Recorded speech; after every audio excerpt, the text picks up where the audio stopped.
We got us a new video from Casual Geographic. This is why we owe a vulture on steroids an apology. What the f...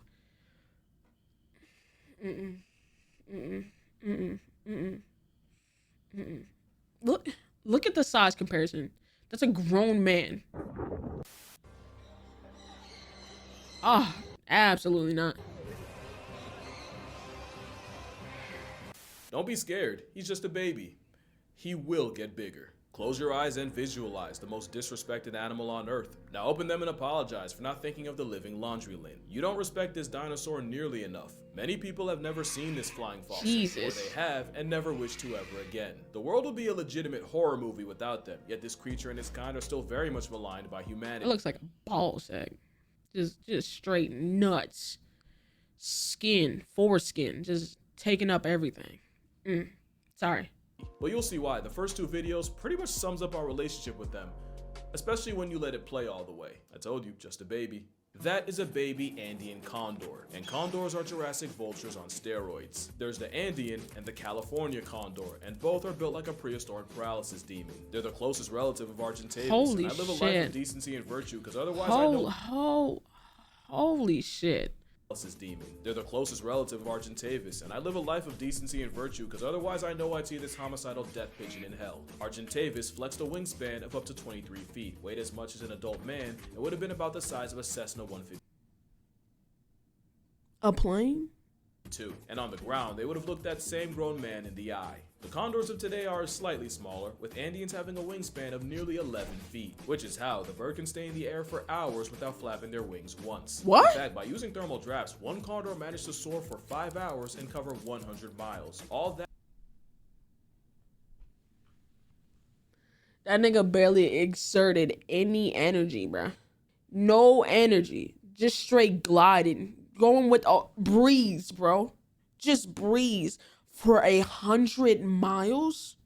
That nigga got you on just a, on a little zip, bro. Keep them nerfed on God. Keep them niggas small, bro. This is ridiculous. And no flap. The feather relic is also one of the longest living birds, with some surviving up to 70 trips around the sun. Not only does puberty turn an avian dust bunny into Skeksis from Dark Crystal, they end up becoming the biggest birds of prey on Earth. You can't imagine waking up to a dragon and drag outside your window, and that's because you're not from Chile. Not only is it the national bird of Chile, shout out to Chile, they even have a Chilean comic based on them called Condorito. Lucky for Chileans, this dog and my mental health, condors are absolutely harmless. Unless you watch Total Drama, because that might have been the first time Alejandro got his shit rocked. But yeah, it's a good thing that a bird Jesus, that can pass for a man bro, in a suit is a that scavenger. don't, yo, that ass looks like a man in a suit. That shit does not look real. Look how wide. That nigga got fucking cankles. Look how wide its fucking talons are. Them motherfuckers is egregiously big, bro. Egregiously big, bro. To be fair, that is a man in a suit, but it's for a good reason. Okay. Woo. Oh my God, you scared me. All right, bro, you can't do that, bro. I deadass thought that. I'm like, bro, there's no way. Dude, I was kidding about the Jesus. Time really hasn't been kind to the condor. It might actually be the dinosaur left behind. Way back in the day, California condors made a meal out of megafauna like mammoths, bison, and giant ground sloths after they passed tense. It's believed that it was the presence of plus-size prey in the Pleistocene that allowed condors to get so big. The problem is, mammoths and giant sloths got discontinued a while ago, meaning a literal big bird got left holding the bag. It's a biological anachronism. The condorito was built for a time that is long gone, and when many of the megafauna disappeared, the condor flirted with the oblivion too. Somehow they survived, but that would not be the closest condors would come to extinction. The sick joke is, DDT was really good at murking insects, but even better at erasing everything else, and condors caught the biggest stray. What's DDT? Since the same pesticides would weaken eggshells and cause them to break. Egg from a bird that ingested DDT. What the fuck, chat? What's DDT? It's a type of pesticide. Yeah, bro, if it can do this, that shit needs to be illegal. Condors only have one egg every 2 years, and the lint chicken that comes. Oh yeah, that's mass extinction, damn near. 2 eggs a year, and this shit's, bro, throughout its lifetime, it's probably fucking cooked. Out can take up to 8 to mature, and this painfully slow reproductive rate only made the effects of DDT hit harder. But wait, there's more. As an aerial coffin, many condors die from lead poisoning caused by the bullets hunters leave in the dead. PKWY was a condor raised in the Los Angeles Zoo who was released to help contribute to the population. He never would, as he would die 3 months later with an air gun pellet in his gizzard and another statistic for lead poisoning. Of course. And if that wasn't bad enough, Johnny Cash nearly soloed the entire species. Johnny Cash is known for many songs that I cannot name, but I do know him as the guy that got high, started a fire to stay warm, and caused a forest fire that not only burnt 500 acres of a national forest, it cooked 49 of the condors living there. Wait. What did that say at the bottom? Only burnt 500 acres of a national forest, it cooked 49 of the condors living. There were 53 to begin with. That, bro, jail. This is cause for jail. That's, nigga, there was only 53 living there. You killed 49. Because you wanted to be high. Jail. How much? I guarantee that nigga probably didn't get no jail time, bro. No cap. There. When asked, did you start the fire? Cash said, no, my truck did, and it's dead, so you can't question it. Okay, Cash. When asked if he felt bad, Johnny said, well, I feel pretty good right now. Evidently, the forest wasn't the only thing that got blazed, and when the judge reminded him of his hate crime towards condors, Cash asked, why should he care? After the Yeah, get him the fuck gone. federal government took $125,000 worth of care out of his About 1.4 million in today's dollars. Damn! account, he got his answer. Also, I lied. I can name one song. Ring of Fire. No currency could bring the condors back though, and years of getting jumped by DDT, lead poisonings, and human hubris, Jesus. and the California condor population down all the way to 27 left in the world by 1987. What? Word from a land before time was about to flatline. That is until folks finally decided to step up. For all the damage done to the condor, humanity came in clutch for the cause. They went all out, first by capturing all the wild condors left, and when they were done, every condor alive was in captivity. Then they really put in work. Condor eggs have a longer release time than a Spider-Verse movie, but a biohack is that condors will often lay a second, even third egg if the first one is removed. So the strat was to collect That's kind of smart. I ain't gonna lie. They kind of cooking. condor eggs for caretakers to raise themselves, basically doubling the output. This would save the condor population at the last absolute second, as condors would begin to be airdropped back into the wild in the 90s. And today, there's over 500 California condors, both in captivity and seasoned across the Southwest. There is one problem with raising condors, and it's that the condors can become attached to humans. Oh, look at it. It's so ugly. You ever see something so ugly, Chad, that it's like adorable? Like, it's not his fault it's ugly, but it's adorable. Like, you got a long ass beak, bro. You probably can cook my shit, but you're precious. And like we always say on this channel, the worst thing a wild animal can do is lose its fear of people. The condor compromise was raising these floof nuggets with hand puppets in their parents' likeness. This allowed keepers to teach baby condors how to condor while also retaining their natural fear of humans, which I thought was what was happening here, but I looked into it and this has nothing to do with conservation. This is just niggas. This cosplay. This that's for this is this ain't cosplay, it's foreplay, chat. Dumb niggas about to go home and do something disgusting. They about to go home and go fucking crazy. That's they finna do something so vicious. Something so vicious. They finna go home and you know what I'm saying? Hey man. They finna go home and do something crazy. This is just love of the game. Must be mutual, because if you look closer, that's also a condor in a man's suit. Convincing, right? But raising condors is more than just throwing meat at a panhandling puffball. There's a method. In the late 80s and early 90s, folks started raising kid condors in this like daycare system, but with no older birds. But because they had no older birds to use as role models, when the condors were released, they basically acted like teenagers with their parents gone for the weekend. They do things like approach people, invade campsites, and even enter buildings. Things you don't want an endangered species doing, so we had to adjust. Instead, folks shifted tactics based on how wild condors come up and would have a baby sitting by itself most of the time, only occasionally being visited by an adult, aka a puppet. Later on, they'd be assigned an older mentor condor to show them the ropes, and in the final step, both would be moved to a flight pen for the fledgling to learn how to fly. And caretakers would teach stranger danger by using the business end of a water gun on any condor that got too friendly with humans to keep. Oh, that's actually, bro, sometimes, a lot of the times humans fuck up, you know what I'm saying? But they can, most things, bro, that's the thing, chat. Most things are fixable. Most shit we got on right now, got going on, are fixable. We just gotta get niggas in the right mental space to fucking fix it. That's where the problem lies. A lot of this shit is fixable. We just gotta get the right niggas to fix it. That's literally it. That's the problem right now. Them appropriately people PTSD. They'd also use like shock therapy to teach condors to avoid frying themselves on power lines. But the job's not finished once you have condors in the wild. I won't call them the pandas of birds because, well, one, pandas don't deserve that self-plug, but two, condors have an even harder time. Not if we were the last ones on Earth. Time making more of themselves. 25% of California condor eggs are infertile duds that have to be replaced before the couple gives up. Damn. Side note, I just remembered, condors can pull a Virgin Mary where a female can lay and hatch a fully functional egg with zero male involvement, like maternal menaces. Okay, type shit. That's parthogenesis, and I feel like having that move in your bag and almost never using it, even with your population halfway in past tense, like I get that it's mostly our fault, but like help us help you anyway. There's no guarantee once the egg hatches anyway, because many chicks get accidentally poisoned by micro trash, which clogs their system and starves them to death. So researchers gotta constantly. Like I said, why am I taking damage? Any chick suspected to be contaminated is kidnapped and medevaced for surgery, which also means someone has to camp by the nest for 24 hours and keep the parents from coming home to an empty one and abandoning it. Gatekeeping a dragon from its child for a day sounds more like a Mr. Beast challenge than a way to spend your zoology degree. If a released condor can avoid— Bro, look at how big it is, bro. This shit is huge, bro. It's ridiculous.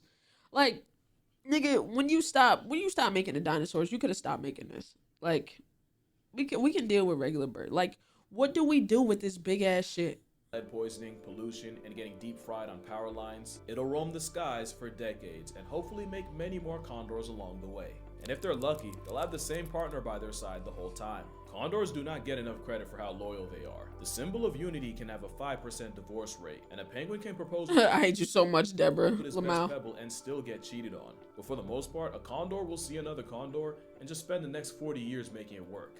Unless death really does them part. But condors aren't just loyal to their mate. Believe it or not, an overgrown struggle vulture has a social structure. You guys are my best. Bro, they become best friends? On par with chimpanzees and wolves. Condors have a social hierarchy where every bird knows its rank, especially at the dinner table, where elders dominate. Which is why those raised without other condors end up with avian Alzheimer's, as in they forget their place. But it's not just a hierarchy. Condors will have a friend group that they'll hang with, and if you're around long enough, you'll see them preening, play fighting, and even chasing each other. They'll even look after other injured condors and share food with those that can't do so for themselves. That's actually what kind tough. of bird of prey you know that's moving like that? The social butterfly nature is why we had to put on the hand puppets in the first place. When I said condors can get attached to humans, we're talking about a commitment. That's a lasting nigga best years. friend. Eduardo was an Argentinian cattle farmer who found an injured condor on his property and helped bring the bird back to health. Now, every once in a while, the condor visits a man that saved him as a thank you and even tries to preen him. But to me, the wildest part is the condor didn't imprint on Ed because it eventually went back into the wild instead of following him around, so this venti vulture is actively going out of its way to see him.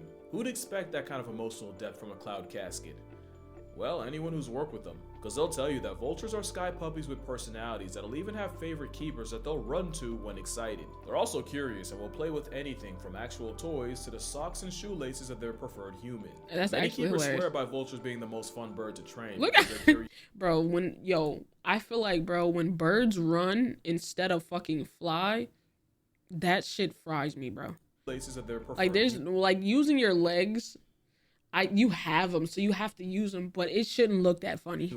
Many keepers swear by Look, vultures being the look at most this fun nigga bird running. to train because they're They be like, bro, no, tell me I'm capping, bro. They be moving like this. curiosity and attachment makes them act like precocious children always looking for their parents' approval. They're even on the short list of animals smart enough to use tools, with Egyptian vultures using rocks to crack open ostrich eggs. You wouldn't expect that from a career scavenger and death merchant. Vultures have been underrated, and fun fact, there's old world and new world vultures, and they're not related. Vultures are essential workers. They're just so important that nature went ahead and made them twice. But this is not a vulture glaze video, so before we talk about the good, we gotta speed run this. Oh my God. You probably already know. Everything I've said about vultures is still true, but it's also true that they have the nastiest diet of any Yeah, animal. bro, that's how you know if something's dead, bro. Bro, I've learned that at a very young age. If you see them motherfuckers flying in a circle, something right around under that motherfucker dead as hell. They'll eat the foulest. They'll most eat anything, like anything. putrid piece of meat like a kid eats candy, and having a weak beak and feet means they'll break into a body from the worst half. Which is why vultures are bald. No point in having feathers when you're gonna be neck deep in a dead buffalo. Ugh. Being bald also helps with temperature. So does another thing they do. Vultures practice urohydrosis, where they'll leak liquid nasty all over their legs to cool off like sweat. So ain't nothing. Bro, nah, bro, that's bird nut, bro. That's bird nut. You can't, no, that's bird nut. Hydrosis, where they'll leak liquid nasty all over their... That's bird nut. That's bird nut. You can't tell me otherwise. Nigga, that's bird nut. Get the fuck out of here. That's bird nut, buddy. ...legs to cool off like sweat. So if you see a vulture with ashy feet, now you know. Also, some vultures will weaponize their diet, as turkey vultures will projectile vomit sewer-smelling foulness I can't even imagine. Or maybe I just don't want to. Especially if they spray you in the eyes, and if it hits feathers, the acid nerves the God, yo, they're lookers, I'll tell you. Bro, these motherfuckers become some lookers, bro. Holy shit. That's not the most offensive thing vultures do. Contrary to popular belief, black vultures will camp out in flock around sheep giving birth and immediately swarm the newborn, gouging the eyes out and eating the blind lamb alive. Nah. That's not even mentioning what vultures do to the economy. You do know vulture vomit and dookie juice can cause power outages when they pile up on transmission towers, and that vulture curiosity... Nigga said a free Happy Meal. You relax. ...can send your car insurance into the stratosphere, as necro-tweeties are liable to scratch paint, rip rubber seals and wipers off cars, and even tear the vinyl seat covers from boats and tractors. That's not as bad as the possibility of them contaminating water sources with their acidic feces, when the coliform bacteria from it invades water towers or reservoirs. Not to mention, being the highest flying bird can backfire when they join the Mile High Club after getting rear-ended by a plane engine, which makes vultures, in terms of damage, one of the costliest animals in America, estimated to cause about $3 million and $1.2 million in damage to military and civil aircrafts respectively. When you add the dent they leave in infrastructure and livestock, vultures are capable of burning a multi-million-dollar hole in the economy. But the real damage is to the economy of your social life. Let a guest see, smell, or otherwise perceive a committee of vultures on your property, and that might just be the last time. Bro. There was a house down the block from me. Bro, vultures all over the house. When I was in Orlando, like once a week, just vultures on top of their house. And I'm like, bro, that's gotta be a problem. Is that like you gotta at least hear that. There's gotta be so much shit up. Like they probably fucking your roof up, bro. When they ever come over. But most people would probably forgive all of that if they weren't so ugly. Yep. So it's not hard to see how people see a vulture and see nothing but a nuisance. Well, vultures have no business being as OP as they are. Many animals have powerful digestive juices. Oh, chat, y'all remember that our vultures OP video? Damn, that was a while ago. Eat carcasses, but no animal can match a Hades chicken's internal fortitude. Vulture's stomach acid has a pH... Yo, they have to have a crazy stomach, bro. The way they just eat dead shit that's been sitting for days... That's oh my god. Than 1, meaning they can destroy toxins like anthrax and cholera that would one-shot almost anything else. Botulism is considered the most potent natural substance on Earth, as the toxins produced by bacteria attacks the body's nerves, causing muscle paralysis, difficulty breathing, and even death. Let alone the fact some people pay to put that in their face. No, that's what. Wait. Produced by bacteria attacks the body's nerves, causing muscle paralysis, difficulty breathing, and is that what Botox is? Even death. Let alone the fact some people pay to put that in their face. The vulture's nervous system is resistant to that same bacteria and can also tank the same bacteria that can cause tetanus and gangrene with 0 effects. Not to mention, when they're knee-deep in death and decay, leaking liquid on their legs not only... Ew, that's so fucking gross. Oh god, I was feeling bad, but I'll probably still feel bad later, but oh my god, that was so gross. Jesus. Them, it acts as an antiseptic that kills bacteria on contact. Vultures are what that 0.1% of germs are afraid of, and pathogens like tuberculosis, salmonella. Thank you for the meal, pisses. Nah, thank you for the meal, comes. Like, dude, what? Hey, I gotta make sure this has no bacteria, so I'm gonna come on it. Like, what are we talking about? Yeah, I'm gonna just come out my feet. Dude, please. Like, that is quite possibly the grossest shit I've ever saw, bro. Good thing I'm not eating. Good thing we all not eating, bro.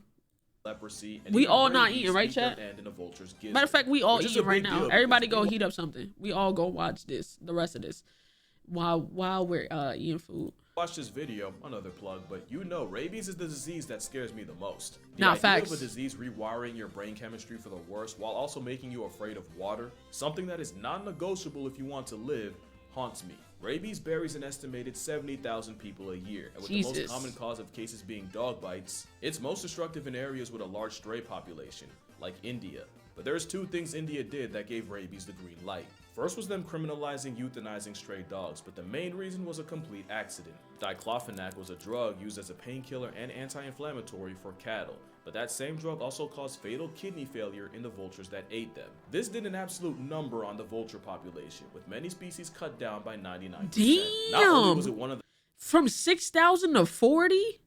The fastest collapses of a bird species, the consequences of the sudden disappearance of nature's cleanup crew was predictable, as a number of rabies cases skyrocketed. And you remember what— Oh, because they're not able to digest them and shit, so other animals was eating dead animals getting rabies, and then oh, damn. Sorry, that brought it right back. I apologize. In the economy, while the free fall of the vulture population likely led to the deaths of 500,000 people and an economic loss of 70 million. Ooh, that's a comma. $70 billion. Billion from 2000 to 2005. But those $70 billion lost in 5 years.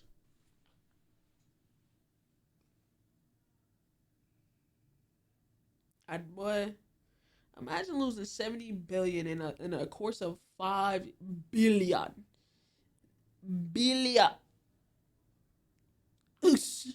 You know what I'm saying? Fuck you talking about. I don't think it's just India that benefited from a scavenger stimulus package. Anthrax outbreaks are a semi-common occurrence in places like Kruger National Park in South Africa and Virunga National Park in the Congo, especially in places where you can have pool parties that contain more hippo than pool, and these outbreaks can kill up to 100 hippos at a time. Jesus. Not only that, but these outbreaks can reach humans, as in 2011, over 500 cases of anthrax poisonings in humans were reported after 80-something hippos died of the same. Now imagine the carnage if you didn't have bald-headed equalizers clearing the disease from the— I'm the trash man.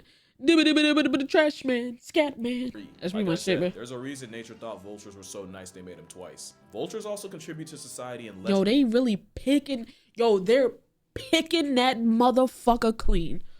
Like, it's down to the bro, down to the bone. They're eating the nerve endings at this point. Oh my, they're picking that motherfucker clean.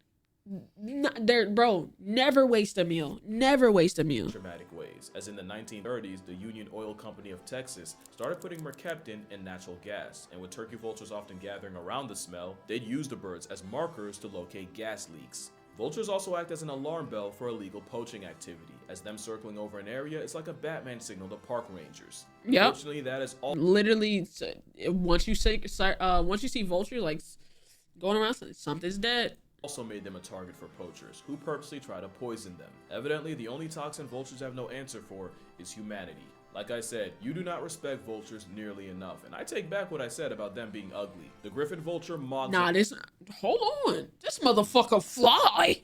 Hold on. That nigga fly, bro. Hold on. What the fuck is this over right here? This one of the flyest fucking vultures I ever seen in my life. Oh my god. Who is this nigga? Any eagle you can think of. The bearded vulture is like a Pokemon fire that's type. That's cool as fuck. Okay, hold on. There's some cool ass vultures. The king vulture is just an ethereal specimen of a bird. That is, if you can ignore the chesticle situation. Oh yeah, I do remember the chesticle bird. Oh, my sweet baby boy. If there are no condors alive, just know that I have died. And that's gonna do it for this video. Make sure you drink water, hug your mother, put some respect on the vulture's game. Hold on. That nigga ore farming that's gonna do it too. For this video. Make sure you drink water, hug your mother, put some respect. That nigga ore farming too. What's up? I ain't got the collar pop, but I'm really him. Big Zo. No, little Chad, Big Zo. Yo, no, that's funny. Alright, man, that's the end of the video. Hope you guys like and subscribe and recommend me some videos in the comments. True told me to tell y'all that. True told me to tell y'all to recommend me videos in the comments so I know what to react to. So, do what True said. No, y'all.